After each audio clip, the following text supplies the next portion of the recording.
கர்த்தருடைய பரிசுத்த நாமத்திற்கு ஸ்தோத்திரம். இன்றைய நாளின் தியானத்திற்கென்று தெரிந்து கொள்ளப்பட்ட வேத வசனம் ஏசாயா தீர்க்கதரிசியின் புத்தகம் 51 அதிகாரம் 7 வசனம். ஏசாயா 51:7. நீதியை அறிந்தவர்களே, என் வேதத்தை இருதயத்தில் பதித்திருக்கிற ஜனங்களே, எனக்கு செவி கொடுங்கள். மனுஷரின் நிந்தனைக்கு பயப்படாமலும் அவர்கள் தூஷணங்களால் கலங்காமலும் இருங்கள். Listen to me, you who know righteousness, you people in whose heart is my law. Do not fear the reproach of men, nor be afraid of their insults. நேர்மைதனை அறிந்தோரே, என் சட்டத்தை இதயத்தே தாங்கும் மக்களினத்தாரே, எனக்கு செவி கொடுங்கள். மானிடரின் நிந்தைக்கு அஞ்சாதீர்கள். அவர் தம் இழிசொல் கேட்டு கலங்காதீர்கள். ஆமென். இன்றைய தியான வசனம் தேவன் தன் ஜனங்களுக்கு நேரடியாக அளிக்கிற ஒரு ஆதரவு, ஊக்கம் மற்றும் ஆத்மார்த்தமான அழைப்பு. இதை குறித்து சற்று நேரம் தியானிப்போம். நீதியை அறிந்தவர்களே, இது யாரை குறிக்கிறது? நீதியின் வழியை, சத்தியத்தின் போக்கை, நீதியான வாழ்க்கையை அறிந்தவர்களை குறிக்கிறது. இவர்கள் தேவனின் நியாயங்களை அறிவர். அவர்கள் பொய் வழிகளில் நடக்க மாட்டார்கள். தேவனுடைய விருப்பத்தை அறிந்து அதை தெரிந்தெடுத்தவர்கள். நாம் நீதியை அறிந்தவர்களாக இருக்கிறோமா? பொய் வழியை விட்டு நீதியான வாழ்க்கை வாழ தேவ சித்தத்தை உணர்ந்து அதன்படி நடக்கிறவர்களாக இருக்கிறோமா? அப்படியானால் நம்மை பார்த்துத்தான் சொல்கிறார், நீதியை அறிந்தவர்களே, எனக்கு செவி கொடுங்கள் என்று. அடுத்ததாக அவர் கூறுவது, என் வேதத்தை இருதயத்தில் பதித்திருக்கிற ஜனங்களே என்று. இவர்கள் யார்? இவர்கள் தேவனுடைய வார்த்தையை மனதில் பதித்து வைத்தவர்கள். அது அவர்களின் ஆழ்ந்த உள்ளத்தில் நல் நடத்தை வழிகாட்டியாக அமைந்துள்ளது. நான் உமக்கு விரோதமாய் பாவம் செய்யாதபடிக்கு உமது வாக்கை என் இருதயத்தில் வைத்தேன் என்று சங்கீதக்காரன் கூறுவதை சங்கீதம் 119:11 வாசிக்கிறோம். தேவனுடைய வார்த்தைகள் நம் இருதயத்தில் இருக்கும் பொழுது அந்த வார்த்தைகள் நம்மை சீரான பாதையில் நடத்தும். பாவ படுகுழியில் விழுந்து விடாதபடி நம்மை பாதுகாக்கும். நாம் தேவனுடைய வேதத்தை இருதயத்தில் பதித்திருக்கிறவர்களாக இருக்கிறோமா? இதையும் நீங்க தான் யோசிக்கணும்.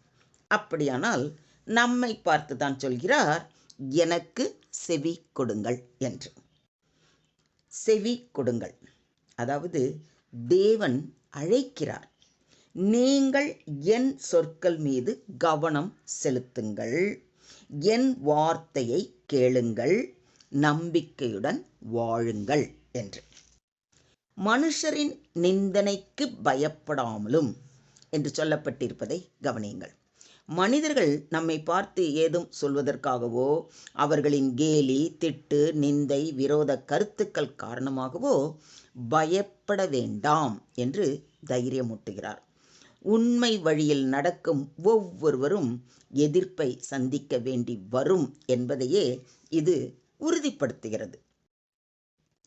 என் நிமித்தம் உங்களை நிந்தித்து துன்பப்படுத்தி பலவித தீமையான மொழிகளையும் உங்கள் பேரில் பொய்யாய் சொல்வார்களானால் பாக்கியவான்களாய் இருப்பீர்கள் என்று நம்முடைய ஆண்டவராகிய இயேசு கிறிஸ்து கூறுவதை மத்தேயு எழுதின நற்செய்தி நூல் 5 அதிகாரம் 11 வசனத்தில் வாசிக்கிறோம். சந்தோஷப்பட்டு களிகூருங்கள், பரலோகத்தில் உங்கள் பலன் மிகுதியாய் இருக்கும் என்றும் நம்மை உற்சாகப்படுத்துகிறார். அவர்கள் தூஷணங்களால் கலங்காமலும் இருங்கள் என்று சொல்லப்பட்டிருப்பதையும் கவனியுங்கள். தூஷணம் என்பது வெறுப்பு, களங்கம், கேலி. நம் விசுவாசத்திற்காக அல்லது சத்தியத்தை பேணுவதற்காக வரும் தூஷணங்களை பார்க்கும் பொழுது உள்ளம் குழம்பாமல், நம்பிக்கையை இழக்காமல், மன உறுதியுடன் நிலைத்திருங்கள் என்கிறார் நம்முடைய தேவாதி தேவன். நீங்கள் கிறிஸ்துவின் நாமத்தின் நிமித்தம் நிந்திக்கப்பட்டால் பாக்கியவான்கள். ஏனென்றால் தேவனுடைய ஆவியாகிய மகிமையுள்ள ஆவியானவர் உங்கள் மேல் தங்கி இருக்கிறார். அவர்களாலே தூஷிக்கப்படுகிறார், உங்களாலே மகிமைப்படுகிறார் என்று அப்போஸ்தலனாகிய பேதுருவும் தமது முதலாம் நிருபம் 4ஆம் அதிகாரம் 14ஆம் வசனத்தில் மிக தெளிவாக குறிப்பிடுகிறார். ஆத்துமாவை கொல்ல வல்லவர்களாயிராமல் சரீரத்தை மாத்திரம் கொல்லுகிறவர்களுக்கு நீங்கள் பயப்பட வேண்டாம். ஆத்துமாவையும் சரீரத்தையும் நரகத்திலே அழிக்க வல்லவருக்கே பயப்படுங்கள் என்று மத்தேயு 10:28 வாசிக்கிறோம். மனிதர்களால் நம்முடைய உடலுக்கு இழைக்கக்கூடிய பாதிப்புகளை விட நம்மை நித்திய தீர்ப்பின் மூலம் நியாயப்படுத்தக்கூடிய தேவனுக்கு பயந்து நீதியின் வழியில் நிலைத்திருக்க வேண்டும். தேவன் நமக்கு பயமுள்ள ஆவியை கொடாமல் பலமும் அன்பும் தெளிந்த புத்தியும் உள்ள ஆவியையே கொடுத்திருக்கிறார் என்று அப்போஸ்தலனாகிய பவுல் கூறுவதை தீமோத்தேயுவுக்கு எழுதின முதலாம் நிருபம் 1ஆம் அதிகாரம் 7ஆம் வசனத்தில் வாசிக்கிறோம். நீதியின் நிமித்தமாக நீங்கள் பாடுபட்டால் பாக்கியவான்களாய் இருப்பீர்கள். அவர்களுடைய பயமுறுத்துதலுக்கு நீங்கள் பயப்படாமலும் கலங்காமலும் இருந்து கர்த்தராகிய தேவனை உங்கள் இருதயங்களில் பரிசுத்தம் பண்ணுங்கள். உங்களில் இருக்கிற நம்பிக்கையை குறித்து உங்களிடத்தில் விசாரித்து கேட்கிற யாவருக்கும் சாந்தத்தோடும் வணக்கத்தோடும் உத்தரவு சொல்ல எப்பொழுதும் ஆயத்தமாய் இருங்கள் என்று அப்போஸ்தலனாகிய பேதுருவும் நமக்கு அறிவுரை வழங்குவதை அவருடைய முதலாம் நிருபம் 3ஆம் அதிகாரம் 14ஆம் வசனத்தில் வாசித்து அறிகிறோம். மொத்தத்தில் இன்றைய தியான வசனம் மூலம் நாம் கற்றுக்கொள்ளும் பாடம்: தேவனுடைய வழியில் நடப்பவர்கள் உலகத்தின் பார்வையில் நிந்திக்கப்படலாம், ஆனால் தேவன் அவர்களை வலிமைப்படுத்துகிறார். மனிதர் நிந்திக்கலாம், ஆனால் தேவன் உரிமையோடு நம்மை நியாயப்படுத்துவார். எந்நேரமும் நாம் உண்மை வழியில் நிலைத்திருக்க வேண்டும். நீதியின் பாதையில் நடந்தால் எதிர்ப்பு உண்டு. தேவனுடைய வார்த்தையை உள்ளத்தில் பதித்திருப்பவர் உறுதியாக இருப்பார். மனிதரின் வார்த்தைகளால் பதற்றம் அடையக்கூடாது.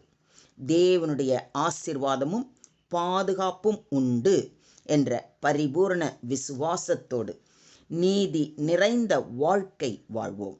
அதற்கு பரிசாக தேவன் நம்மை உயர்த்துவார். இதை விசுவாசிக்கிறீங்களா?